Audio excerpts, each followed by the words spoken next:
Maraming tao ang nangangarap yumaman, pero minsan hindi nila alam kung saan o paano magsisimula. Yung iba, paulit-ulit na sumusubok pero parang walang nangyayari. Lahat halos ng paraan sinubukan na, wala pa ring resulta. Pero alam mo, hindi naman talaga komplikado ang pagyaman.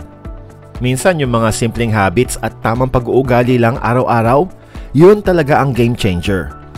At dito sa video na to, malalaman mo kung paano gamitin ang mga to para matupad na ang financial goals mo ng mas mabilis. Kaya kung gusto mo malaman ang sikreto para umasenso, samahan mo ko hanggang sa dulo. Baka ito na yung guide na matagal mo nang hinahanap.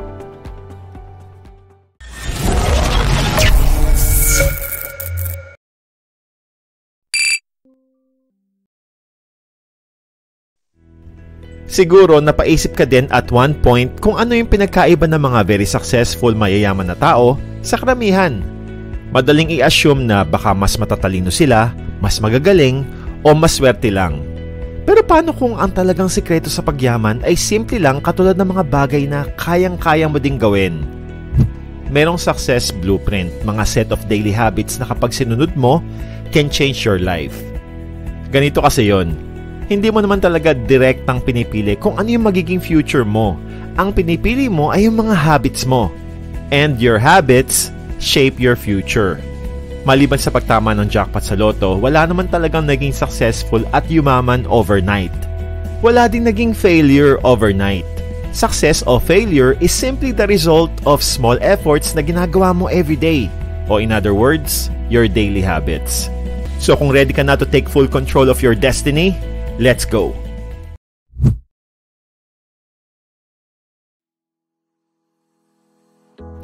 Imaginein mong tinatry mong mahit ang isang target na hindi mo nakikita.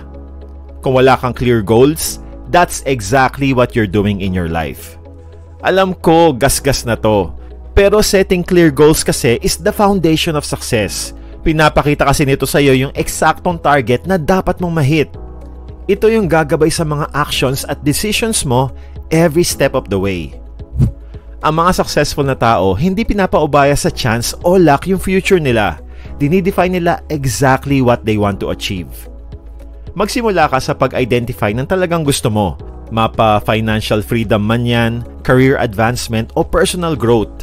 Write down your goals in specific at measurable na paraan. Break them down into smaller, actionable steps. Example, kung ang goal mo ay magkaroon ng 100,000 na ipon in 1 year, i-calculate mo kung magkano yung kailangan mong i-save every month, every week, at kung magkano yung kailangan mong i-save araw-araw. This will give you a clearer at mas attainable na goals. Medyo nakaka-overwhelm kasi kapag 100,000 in 1 year na goal ka nakafocus. Medyo mataas agad na bundok yung dapat mong akitin, di ba? At kapag na-overwhelm ka, may malaking chance na hindi mo na i-push yung sarili mo sa goal na yon. Kasi tinitignan mo pa lang pagod ka na eh. Kapag dinivide mo yung goals mo into small, clear at attainable na steps, mas mamamotivate ka. Kapag alam mo kasi kung ano yung ine-aim mong mahit at naniniwala kang kaya mong maabot to, bawat maliliit na achievements ay nagiging rewarding na mas magpupush pa sa'yong magpatuloy. They will keep you focused at matutulungan ka pa nitong i-prioritize ang oras at energy mo sa mga bagay na mahalaga. Kapag may mga hadlang na dumating, ang mga clear goals mo yung magpapaalala sa iyo kung bakit ka nag-umpisa in the first place. When you create clear goals, para ka na din gumawa ng roadmap papunta sa success mo.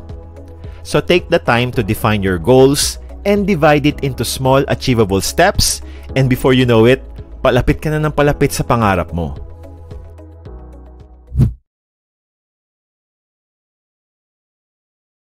Success begins with owning your actions and their outcomes. Ang pagtitik ng 100% responsibility means acknowledging that your choices, hindi mga external factors, ang nagsha-shape ng destiny mo. Kapag sinisi mo kasi yung ibang bagay like the government, boss mo, o mga kapitbahay mong marites kung bakit hindi ka umaasenso, para mo na ding sinabing nasa kanila yung power para mabago ang buhay mo. Kapag nag-take ka ng full responsibility sa mga nangyayari sa buhay mo, you take back that power. Yung mga successful, mayayaman na tao, knows this, or at least na-realize nila na they are the one responsible sa mga 99% ng resultang nakukuha nila sa buhay.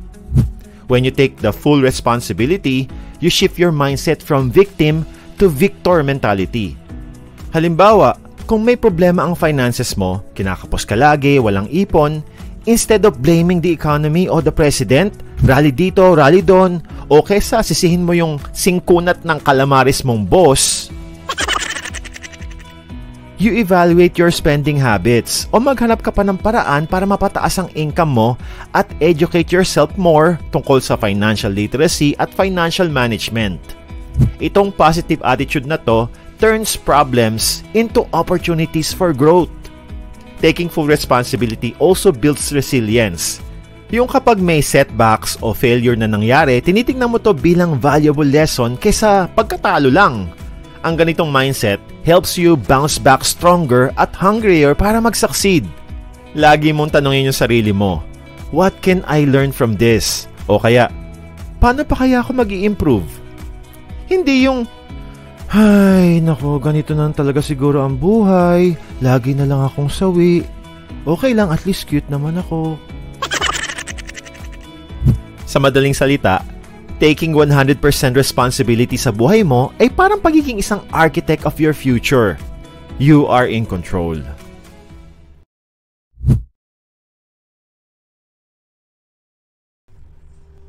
Isipin mo na meron kang secret weapon na nagbibigay sa'yo ng advantage sa bawat aspeto ng buhay. Para sa mga successful na tao, ang weapon na yan ay ang habit of continuous learning. Ang pagbabasa ng libro ay nagbubukas ng isipan mo sa mga bagong ideas, perspectives, at skills. Kapag ginawa mong habit ang regular na pagbabasa, lalo na ng mga materials na nagpapalawak ng kaalaman mo at expertise, patuloy mong ina-upgrade ang sarili mo. Like pagbabasa ng mga libro tungkol sa personal finance, leadership, o self-improvement. Makakapagbigay sa iyo ang mga to ng practical insights at strategies na pwede mong i-apply sa sarili mong buhay. Pero hindi natatapos yung pag-aaral sa pagbabasa lang ng mga libro. Kasama rin dito yung pakikinig sa podcast, panonood ng mga videos na kagaya nito, pag-attend sa seminars, pagkuha ng courses, at paghahanap ng mentors. Ang mga successful na tao ay mga eternal students. Alam kasi nila na kung mas marami silang alam, mas marami din silang kayang i-achieve. Kapag nag-commit ka sa regular reading at continuous learning, you invest in your most valuable asset, yourself. Ang habit na to ay hindi lang nagpapalawak ng knowledge mo, kundi nagde-develop din ng abilities mo para maabot ang iyong mga goals at ma-reach mo yung iyong full potential. Kaya naman, be an eternal student and watch how it will transform your life.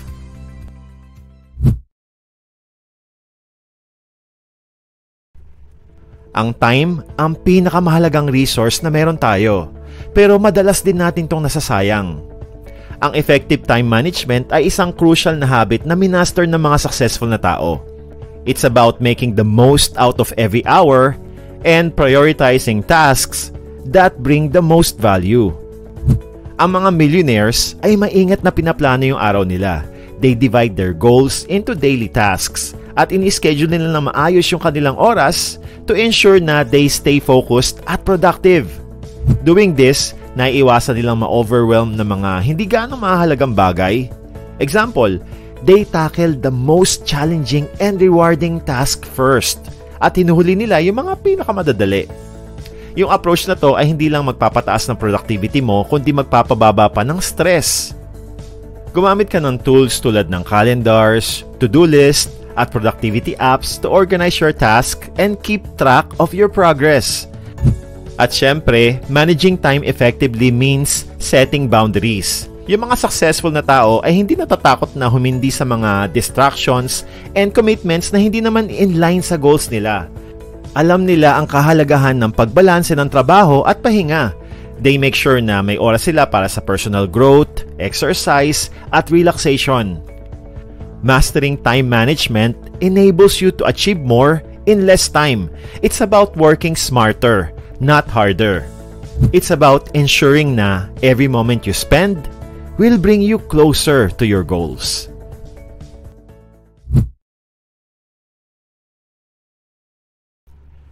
Physical fitness is not just about looking good. Isa din tong mahalagang susi para magtagumpay ka.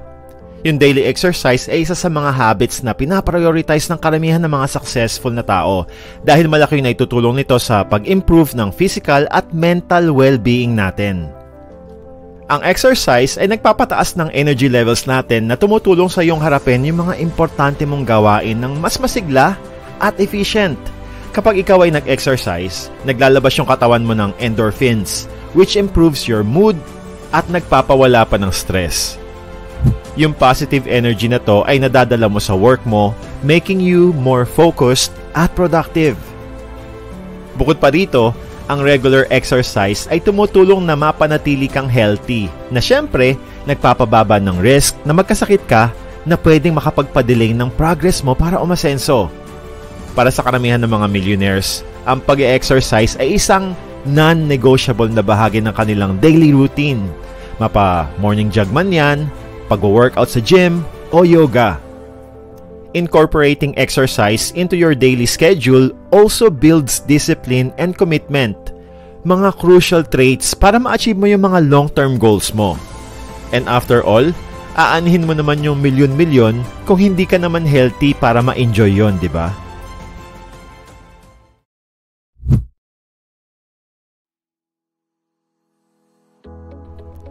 Ang pagiging successful financially is not just about earning more. It's about managing what you earn wisely.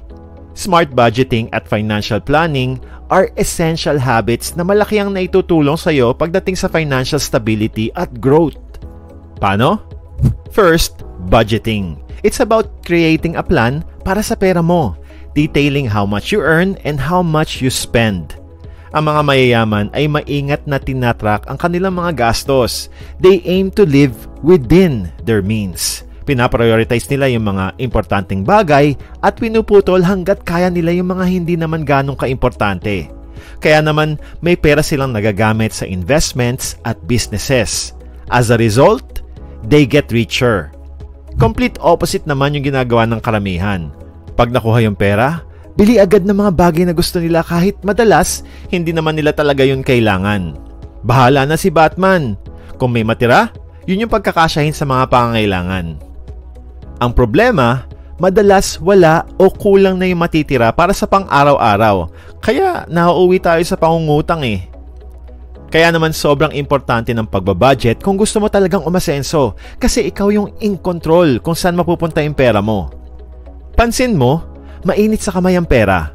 Kapag may pera ka, natatempt kang bilhin agad yung gusto mo. Nadadala ka ng emotions, ng excitement. Kapag nag-budget ka, you transform that excitement into responsibility dahil na-organize mo ng tama kung saan dapat mapunta yung pera mo. Ang financial planning naman is more than just budgeting kasi kasama nito yung strategies para sa long-term financial growth mo. Like making sure may natatabi kang pera para sa mga emergencies at lalong-lalo na para sa investments such as businesses, properties, and stocks. Anything that will ensure na mapapalago mo yung pera mo. Ganito mag-isip ang mga mayayaman kaya nga sila yumaman in the first place. Alam nila na ang biggest expense is retirement at siguradong darating yon para sa lahat, so they prepare for it. Kaya naman, keep track of your expenses. Kapag nakuha mo yung income mo, divide it wisely. Set aside funds para sa savings or investment mo. Set funds para sa emergencies. Maglagay ka din ng funds para sa wants mo. And lahat na matitira, yun yung pagkasyahin mo sa mga pangangailangan nyo. Napaka-importanting maging habit mo to kasi kahit gaano pa kalaki ang income mo, kung hindi mo naman to madidistribute wisely, wala ding mangyayari.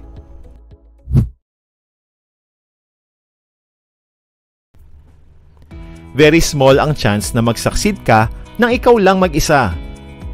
Para sa akin, very rare yung self-made millionaire. Actually, tingin ko wala talagang self-made eh. Kasi somewhere along the way, somebody will help you. Kahit pa through a video o a book. Successful people understand the power of connections. Lagi silang open to build and maintain relationships with mentors, peers, industry leaders, kahit pa yung mga competitors nila. Yung mga connections na to ay nagbibigay sa kanila ng additional knowledge, advice at resources na nakakatulong sa kanilang mag-grow both personally at professionally. Ang networking ay hindi lang basta-basta pagko-collect ng mga business cards at lalong hindi yung sigaw lang kayo ng sigaw ng power! At hindi lang din pag-a-add ng tao sa social media account mo. Rather, it's about making real, meaningful connections at interactions. To build your network, magpakita ka ng interest at willingness to help others. Mag-provide ka ng value without expecting anything in return. Kapag nag-build ka ng trust, you create a network of people who will support you and your goals. Ang pagkakaroon ng mentor ay isang malaking part din nito. Ang mentor na na-achieve na yung mga bagay na gusto mo ma-achieve sa buhay ay makakapagbigay sa iyo ng shortcuts o guidance, valuable feedbacks at encouragements. Matutulungan ka nilang gumawa ng mga better decisions at higit sa lahat, maiiwasan mo yung mga pagkakamali na pwedeng magpabagal ng progress mo. To build strong relationships, yung mga successful na tao ay laging willing makinig, laging willing makiramay, and they communicate really well. They invest time in maintaining their relationships lalo na with their family, business partners, employees at customers. Alam kasi nila na these connections will benefit everyone lalong-lalo na sa mga oras ng pangangailangan.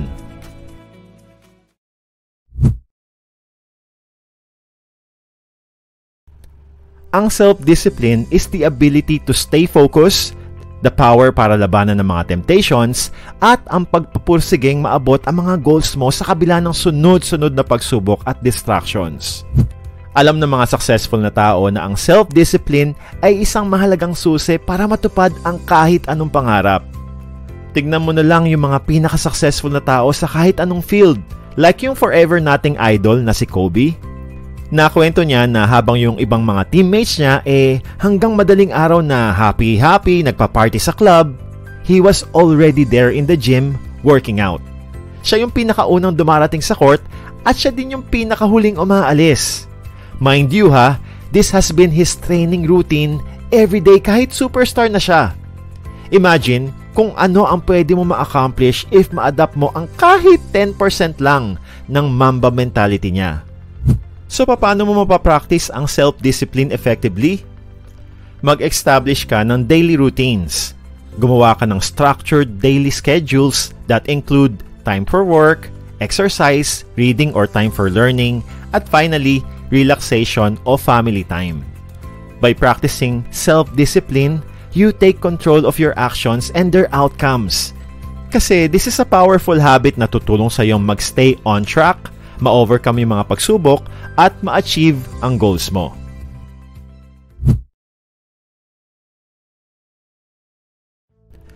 Grabe, sobrang busy at stressful ang buhay natin ngayon, di ba? Kaya minsan, mahirap makahanap ng peace of mind.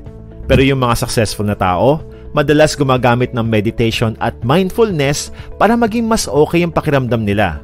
Tignan natin kung paano makakatulong sa iyo yung practices na to. Ang meditation ay simpleng paraan para ma-relax ang isip mo. Every day, take a few minutes of your time to sit quietly and focus on your breathing or calming words. This will help you feel less stress and more focused. Isipin mo yung meditation na parang quick mental vacation. Nare-refresh nito yung isip mo katulad ng kung paano nare-refresh yung katawan mo sa short break. Ang mindfulness naman ay simply putting all your attention sa kung ano man yung ginagawa mo ngayon. It's about noticing your thoughts, feelings, and surroundings without getting distracted. Sa madaling salita, ang mindfulness is parang pagsuswitch from standard to high definition sa buhay mo, na kung saan lahat nagiging malinaw at enjoyable. Halimbawa, pag kumakain ka, i-enjoy mo yung bawat subo mo ng pagkain. Namnamin mo yung lasa sa bawat kagat. Katulad ng napapanood mo sa commercial. O kung may kausap ka naman, really listen when someone talks nang hindi lumilipad yung isip mo o hindi ka tumitingin kung saan-saan. Bakit ito mahalaga?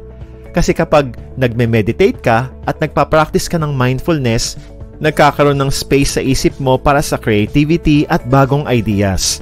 Mas na-handle mo ang stress at mas nakakapag-focus ka sa mga goals dahil clear at hindi magulo yung isip mo hindi distracted kumbaga. Kaya simulan mo nang mag-meditate and practice mindfulness, and you will discover new strengths from within na makakatulong sa iyong harapin ang kahit anong hamon ng buhay. At bago tayo pumunta sa number 1 habit, kung may napupulot kang aral sa video na to, pakipitik mo naman ng mabilis yung like button. Salamat!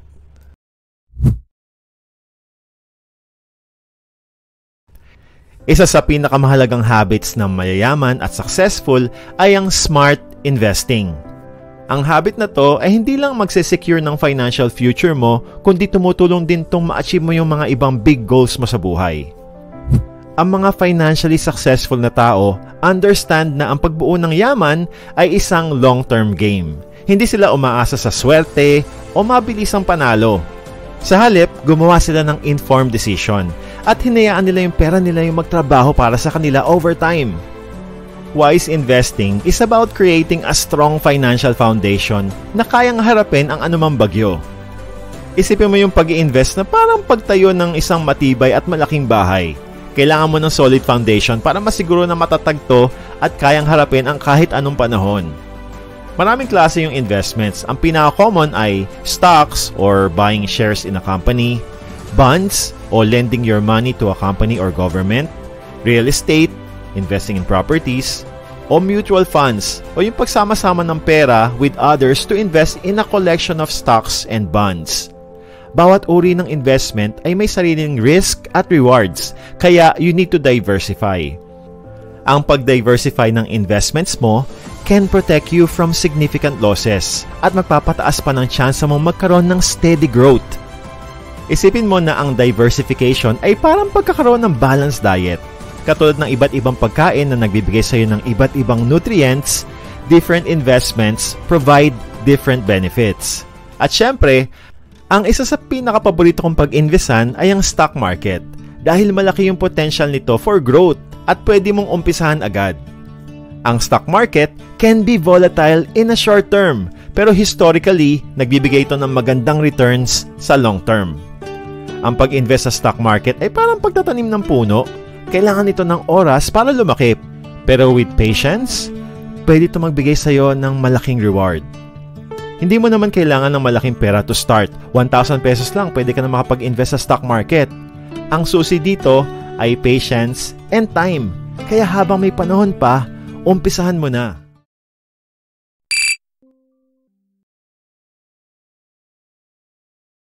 Pagod ka na ba na parang paikot-ikot ka lang sa same financial problems kahit anong kayod mo? Madali lang kasing isisi lahat sa bad luck o sa mga nangyayari sa paligid natin, pero madalas ang totoong dahilan ay dahil sa mga common mistakes na nagagawa natin without even realizing it. Hindi lang to tungkol sa paano mo ginagastos ang pera mo, kundi pati na rin sa kung paano ka mag-isip, kumilos at magdesisyon sa araw-araw. Hindi lang to yung typical na don't spend more than you earn na tips ha. Instead, i-explore natin ang mga habits at mindset na maaaring lihim na humahad lang sa pagyaman mo. Lalo na yung number 7 kasi karamihan ng mga hindi umaasenso, unconsciously ginagawa to. By the end of this video, magkakaroon ka ng tools para maiwasan yung mga traps na to para once and for all, magkaroon ka na ng totoong progress tungo sa pag-asenso. So tara, simulan na nating tuklasin yung mga common mistakes na kailangan mong iwasan ngayon.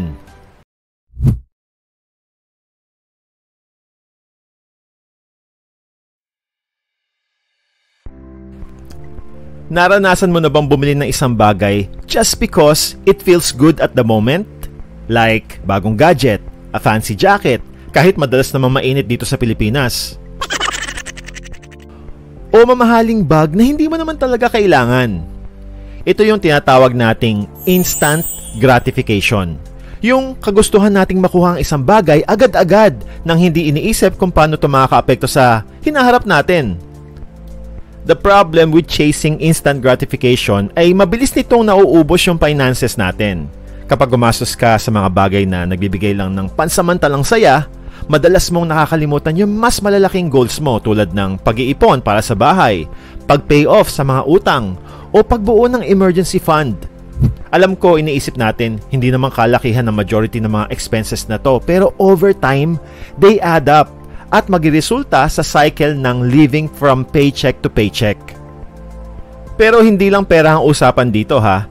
Chasing instant gratification can also keep you from developing good habits.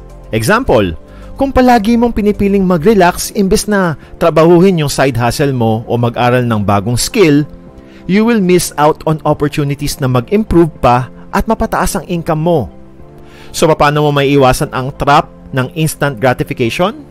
Nagsisimula ito sa pagiging mindful sa mga decision mo. Like, bago ka bumili o bago ka pumili ng easy option, tanungin mo muna yung sarili mo. Is this helping me reach my long-term goals o naghahanap lang ako ng mabilisang solusyon? Practice delay gratification o yung pag-aantay sa mga bagay na talagang mahalaga. This will help you build a stronger financial future at may iwasan mo pa ang isa sa pinaka-common na pagkakamaling nagiging dahilan kung bakit maraming tao ang nananatiling mahirap.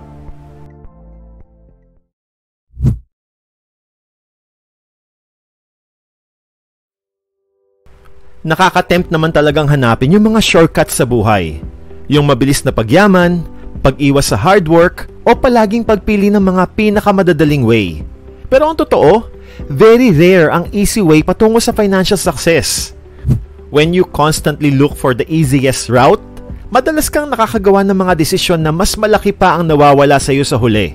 Halimbawa, ang pagja-jump agad sa mga risky investments dahil nasilaw sa mabilisan at malaking returns can lead to big losses both sa time at money. O kaya, ang pagstay sa isang trabaho na komportable, walang challenges, ay pwedeng pumigil sa iyong maabot yung full potential mo. Kaya ang daming dapat sana yung mga successful na negosyante na pero na-stuck pa din sa 9-to-5 jobs. The key is to recognize that real success comes from effort, persistence, and making smart decisions over time.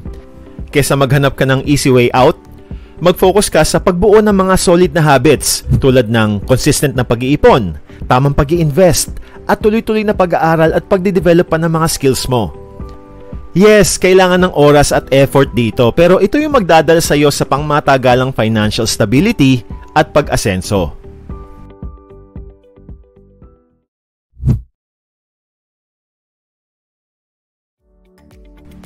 Mahirap manatiling focused sa mga goals mo, lalo na't ang daming distractions na umaagaw ng atensyon natin ngayon.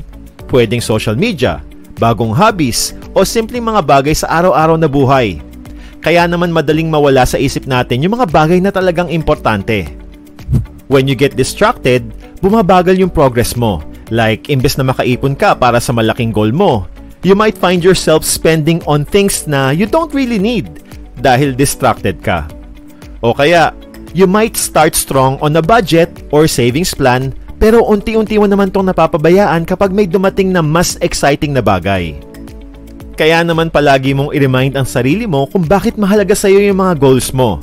Hatiin mo yung mga to sa mas maliliit at manageable na mga steps at celebrate your progress along the way. By keeping your focus sharp at kapag pinigilan mo yung sarili mong lumihis sa plano, mas malaki yung chance mong maabot ang financial success na pinapangarap mo.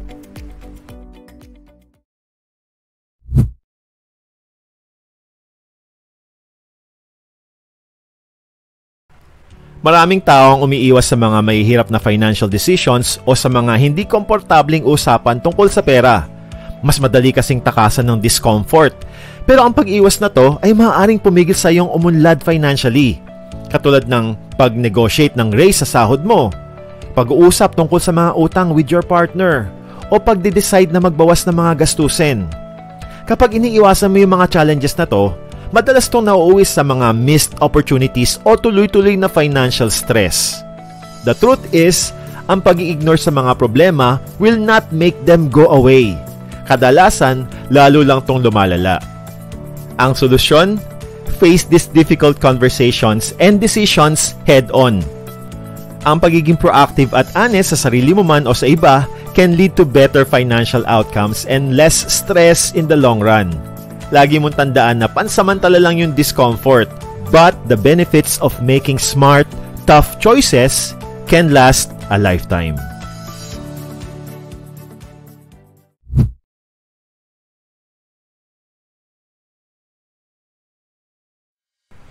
Isa sa mga pinakamalaking dahilan kung bakit nahihirapan ang karamihan ng mga tao financially ay dahil wala silang malinaw na purpose or vision pagdating sa pera.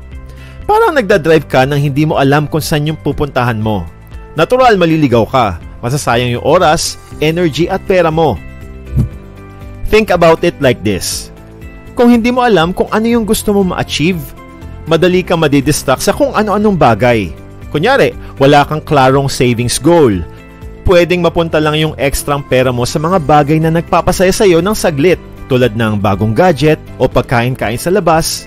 Before you know it, nawala na yung perang pwede sanang nasave mo para sa mas importanteng bagay like buying your dream house or starting your own business. O kaya, sabihin natin gusto mong mag-ipon para sa retirement pero hindi mo pa talaga naiisip kung ano yung gusto mong retirement lifestyle. Kapag wala kang clear vision, madali mong maipagpapaliban yung pag-invest o pagpapalago ng retirement fund mo kasi hindi naman to urgent para sa'yo. But years later, baka pagsisihan mo na hindi ka naging mas focused nung bata-bata ka pa at kumikita pa ng malaki-laki. Ang pagkakaroon ng malinaw na purpose or vision ay magbibigay sa'yo ng direksyon. Tutulungan ka nitong gumawa ng mga desisyon na tugma sa long-term goals mo imbis na maging padalos-dalos ka sa mga bagay na nagpapasaya lang sa'yo ngayon. Halimbawa, kung may goal ka na mabayaran lahat ng utang mo sa loob ng 3 taon, malamang mas pipiliin mong hindi mo na mag-travel o hindi ka muna magpapadala sa mga impulsive buying dahil alam mo kung saan dapat mapunta yung pera mo.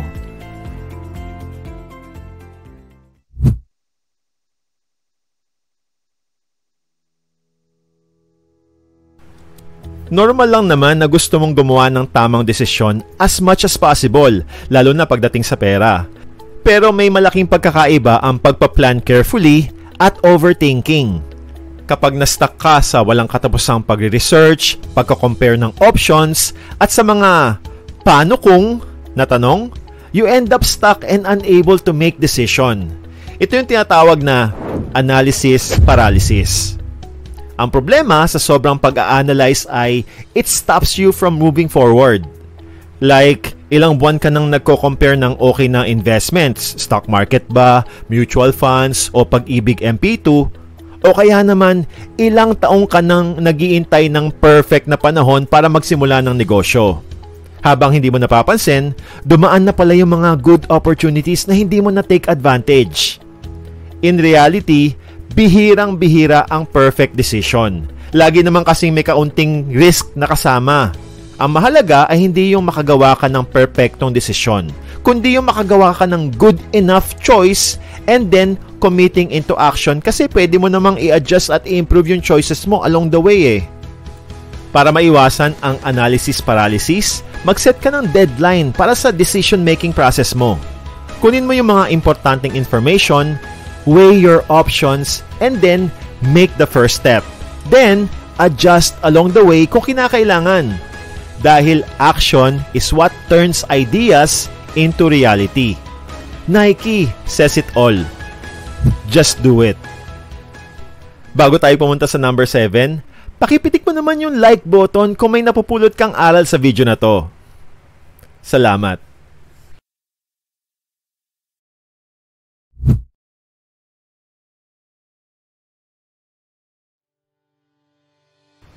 Ang fear of failure can be a strong force na pipigil sa iyong maabot ang iyong full potential. Madali naman talaga kasing mag-settle na lang for less, katulad ng pagtsatsaga na lang sa trabaho, ina-accept ang maliit na sahod kahit pa alam mong you deserve to be paid more. Ganun pa man, mas pinipili mo to kaysa mag-venture sa bagong opportunities kasi parang masyadong risky. This fear keeps you in your comfort zone, pero pinipigilan ka din itong mag-grow. When you settle for less, yes, pwede mo ma-feel na safe ka. For now. Pero ang totoo, pinipigilan mo yung future success mo. You miss out on chances to earn more, learn new high-income potential skills, and reach your bigger financial goals. Over time, pwede itong humantong sa pagsisisi, yung feeling na hindi mo naabot yung full potential mo dahil alam mong maigagaling ka pa eh. The truth is, failure is a natural part of growing. Lahat ng super successful na taong kilala ko nakaranas ng setbacks. But what makes them different is yung willingness nila to take risks and learn from their mistakes. Imbes na hayaan mo makontrol ng fear yung mga decisions mo, isipin mo na it's a sign that you're pushing yourself to be better at towards a better future. Para ma-overcome mo ang fear of failure, mag-set ka ng mga small goals na magcha-challenge sa'yo just enough for you to still do it despite the fear. Kasi bawat beses na makakalabas ka ng comfort zone mo, tumataas ang confidence mo. Keep in mind na lahat ng gusto mong ma-achieve sa buhay are all outside your comfort zone. Lahat ay nasa courage zone mo.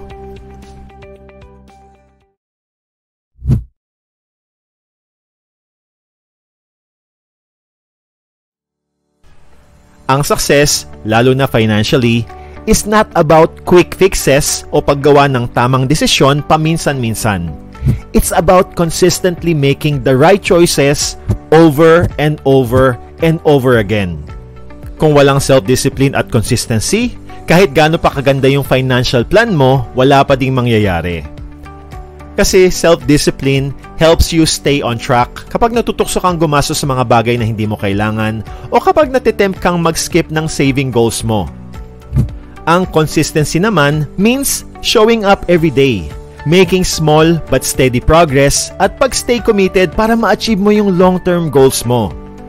Kapag wala kang disiplina, napakadaling gumawa ng excuses katulad ng hindi pagsunod sa budget mo ng isang buwan o hindi mo na paghuhulog sa investments mo. Ang dali kasing sabihin sa sariling, minsan lang naman to eh. Pero itong mga small slips na to, add up at malaki yung magiging epekto sa pagbuo mo ng magandang money habits. Ang susi para ma-overcome mo to is to create routines and habits na susuporta sa financial goals mo. Mag-set ka ng clear, achievable milestone and hold yourself accountable. Lagi mong tandaan na consistency doesn't mean being perfect. It means showing up every day at gumawa ng progress kahit pa mabagal pa lang. Sa pamamagitan ng pag-develop ng self-discipline at consistency, makakabuo ka ng matibay na foundation para sa financial success mo. Ang mga qualities na to ay tutulong sa iyo maging focus sa mga goals mo at makaiwas sa mga distractions para tuloy-tuloy na ang pag-asenso mo. Yung financial journey mo is shaped by the choices you make every day. Yung mga mistakes na pinag-usapan natin like chasing instant gratification, avoiding tough decisions, o letting fear hold you back ay hindi naman mga challenges, kundi opportunities para mag-grow ka. Kaya naman, recognizing and fixing these habits is the first step papunta sa totoong potential mo. Lagi mong tandaan na ang financial success is not about being perfect. It's about making progress. It's about making small, consistent changes that will lead to big results over time. So don't let your past define your future. Nasa iyo na lahat ng kailangan mo para matupad ang buhay na pinapangarap mo. Maraming salamat sa panonood. Peace out!